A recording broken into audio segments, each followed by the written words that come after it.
Hi guys, welcome back to my channel. Please join with me. I'm here at Mainit Hot Spring in Mako, Davao de Oro. Sobrang ganda dito guys at napadaan lang kami dito. Galing kami ng Maragusan.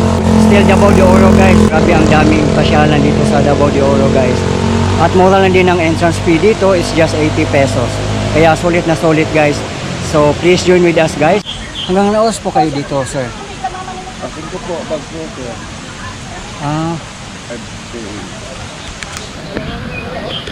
Mag-start ng morning 6 to 5. Everyday po, no? FYI guys, the Mainit Hot Spring is a protected landscape. It preserves the sulfuric hot springs and surrounding forest in Nabunturan municipality. It is located near the border with the municipality of Mako in the Leonard Mountain Range, just north of Lake Leonard, approximately 33 kilometers northeast of Tagum, and 90 kilometers from Davao City, via the Pan-Philippine Highway and Nabunturan Mainit Park Road. The park is composed of a network of springs, waterfalls, and streams that flow through the volcanic mountains in the Manat River. The area is home to an indigenous tribe called Manghang. Near the hot springs, several cottages and pools have been built for the tourists. The Toyoso Inland Resort also can be found.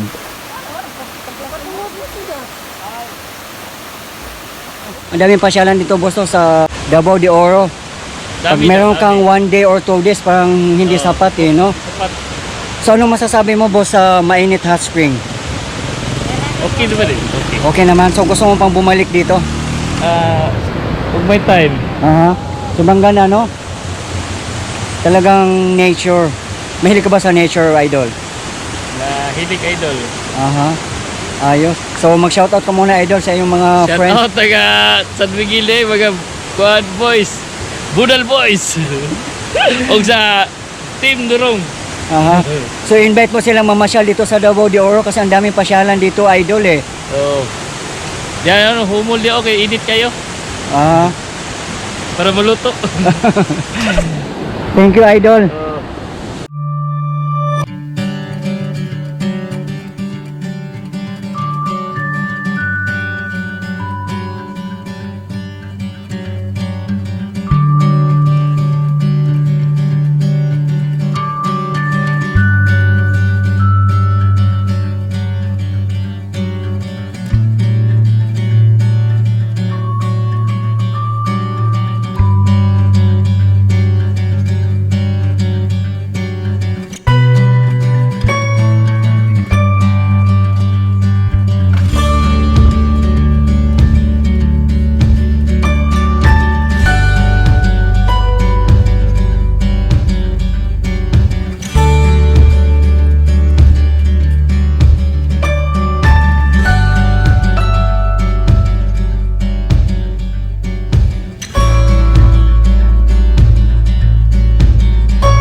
Guys, kung kayo ay bago sa aking channel, please click the subscribe button and hit the notification bell in order for you to be updated on my upcoming video. Guys, please watch out my travel series in Governor Generoso and Mati, Davao Oriental. Okay guys, thank you for watching. Keep safe everyone.